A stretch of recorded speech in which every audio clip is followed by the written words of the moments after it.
Good afternoon. Today is the 12th of March and it's time to follow up on a viewer question from the last question and answer session we did on the channel last month. Now, this is something that's very complicated to do, but John asked me to do the Who Wants to Be a Millionaire car challenge.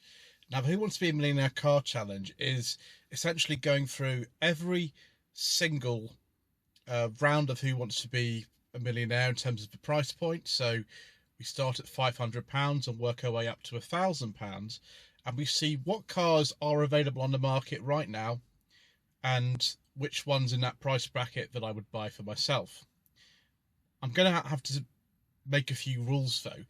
The first one is that we're using the 2007 to 2014 UK Who Wants to Be a Millionaire rules. That means we start at £500 and we finish at £1,000, and there are 12 steps from one to another. There have been other versions of this even in this country, and internationally Who Wants to Be a Millionaire is a massive franchise which has got different rules in different countries. So we're going to the 2007 to 2014 UK rules. Other thing is, the car is within 100 miles of where I live. The car has a current MOT if it's over 3 years old, and the car's less than 100,000 miles on the clock, which will be relevant at the start, but not so relevant as we go on. Also, we don't talk about diesels on this channel, so we're not going to have any of those.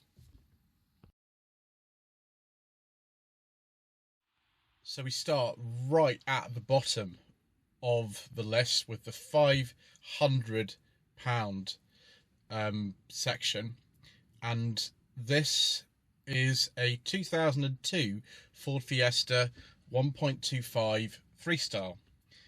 It's got an MOT until February 2022. It actually looks alright in the photographs. There doesn't need to be much rust on there.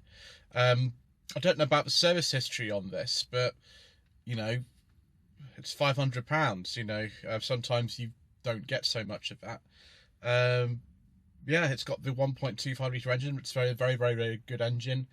These cars handle very well. I have driven one of these with a 1.25 engine, a manual one, and it was really good. Yeah, I think that's a pretty good car for £500.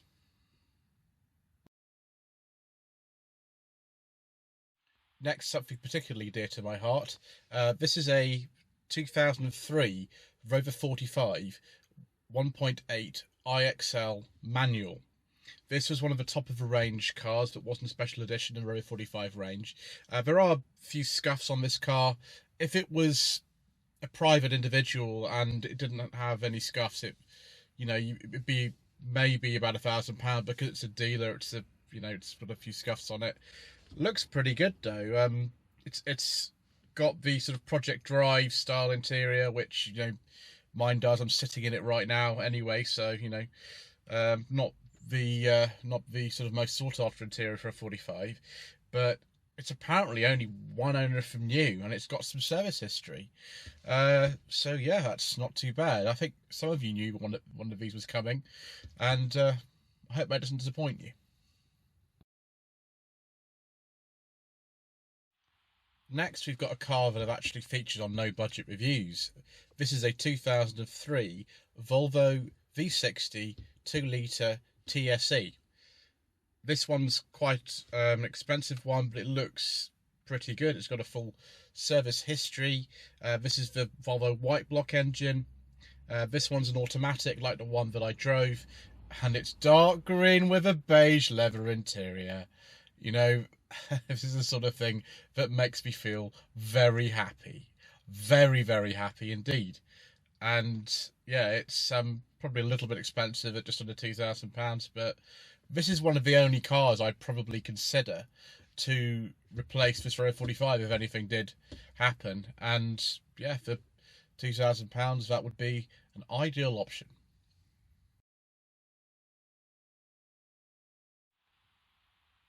Next, another car that we've actually had on the channel. This is a 2010 Skoda Superb 1.8 TSI Elegance. It's actually the 4x4 version.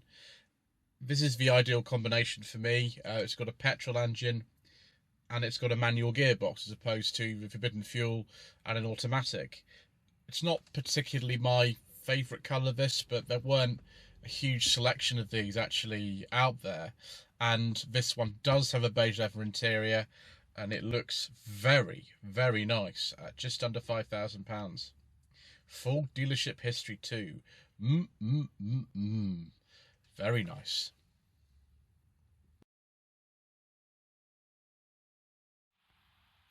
Next, something else that I think is predictable for most of you. I found another SsangYong Tivoli. This one's a 2017 1.6 ELX, which was top of the range in 2017. I've driven a very similar car to this many years ago. In dark blue with a beige leather interior.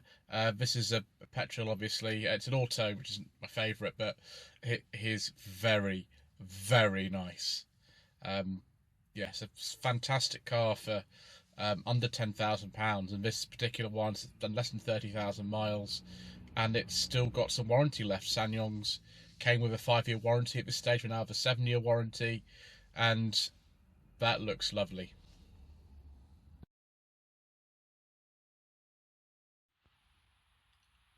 I tried to find an appropriate SsangYong Corando in the C300 generation for under 20,000, but I couldn't find one. So next best option, and this is a very good option, is an MG HS. This is a 1.5 exclusive automatic. This is the top of the range when these cars were new. I think it still is actually, apart from plug-in hybrid. Has the electric tailgate, sport mode, all kinds of things. I like this blue colour. You can't get a beige leather interior in this country, unfortunately, but this is one impressive car with, you know,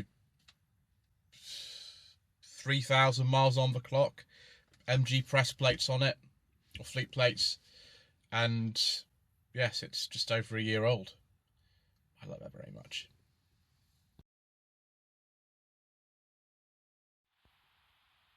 Next, we go to £50,000, and this is a bit of a surprise to me because I never knew I really wanted one of those, but I know people who've driven these, and they are really good. Mr. Coleman would love one of these. I know Peter from Petrol Paired has had one of these. It's a 2019 Alfa Romeo Giulia Quadrifoglio. It's a nice colour. It's a dark blue one. Mr. Richardson, I think, had a red one of these when he got one from the Alfa Romeo press office. It doesn't have a beige interior, but, you know, never mind. If you want a new one of these, you, I think, can get a different colour interior, but I mean, this will do. It's just a really nice car. Probably one of the best modern cars of this type on the market. And just under £50,000. In this theoretical scenario, I could afford it too. Next, we reach the £75,000 level, and we're getting into a situation where I'd never spend this amount of money on a car in real life. But, you know, since we're here, we might as well take advantage of it. I found this 2014 Bentley Mulsanne S Auto, which has a beige leather interior. Of course, it's not quite the blue I'd be looking for. Maybe ideally look for a slightly darker blue than this, but second-hand car, you know, what can we do? It looks pretty good. Yeah, full service history, Bentley press car. Yeah, but you know, it's pretty nice. Some of the other Bentleys, like the new Continental, I find is a little bit ugly. This one's okay. It's quite a large car, but, you know, if you're going to be dragging around an enormous wallet, so, you know, why not?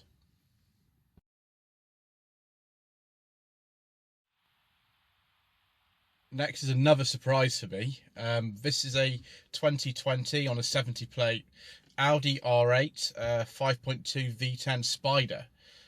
I've always liked the Audi R8 for some reason. I don't really know why, but I'd much prefer these to a Porsche or a Ferrari. I don't really know why. And this one looks like a lot of fun. Again, we're really sort of hypothetical here, because although we've saved £20,000 on the £150,000 prize money, we're going to need that to run this thing, I think, and some more.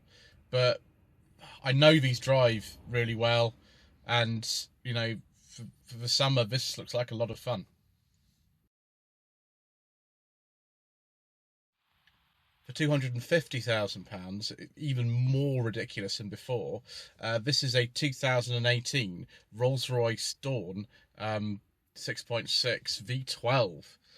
This is similar to the car that was used in the second Johnny English film, although that was a limited edition model. It's a bit different from this. And it's got a light coloured interior, just so much luxury, unbelievable luxury. This car, I think, cost £350,000 when new, something like that. I can't even remember. It's very expensive anyway.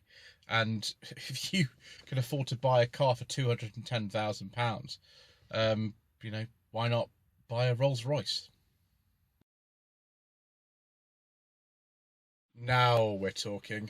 Not only am I £150,000 short of the £500,000 prize money, we have almost living daylight spec, although this is probably more expensive than a living daylight spec, Aston Martin Vantage. It's a 1987 Aston Martin Vantage V8 X Pack, which is a special edition with all sorts of extra luxuries on it.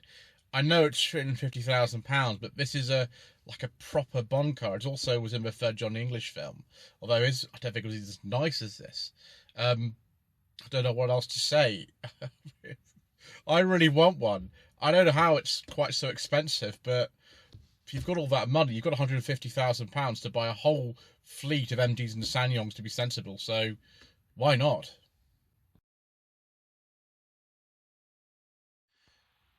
Finally, here we are at the top of the tree, the £1 million bracket.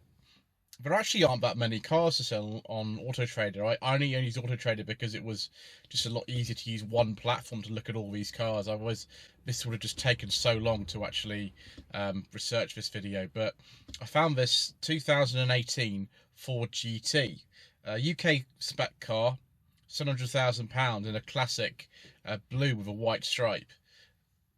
I quite like these cars. I'm just not a fan of things like McLarens and Ferraris. I just prefer something a little bit different, and this certainly is. I mean, it's hideously impractical, but if you're saving £300,000 over that prize money, you can buy yourself a house. You can buy yourself, you know, some manservants to look after you. You don't need anything so practical. So yeah, there we are, 2018 Ford GT. A very nice prize for Who Wants to Be a Millionaire. So there we are. That was the Who Wants to Be a Millionaire car challenge, and did take a bit of putting together, but I very much enjoyed that. So thank you, John, once again for suggesting that. I hope the rest of you enjoyed doing that. I've basically just done what I think most of you kind of do when you're dreaming or just idly surfing through Auto Trader and looking to see what you can find. Anyway, thank you ever so much indeed for watching this video. Please don't forget to subscribe to the channel and turn on the notifications. Clicking the bell icon to be informed of new uploads. Don't forget to subscribe. Subscribe. Don't forget to like this video and leave a comment below. The social media links are down below, and of course, if you wish me to source a car for you, then my website is in the description below, and you can get in touch with me via that. Thank you again.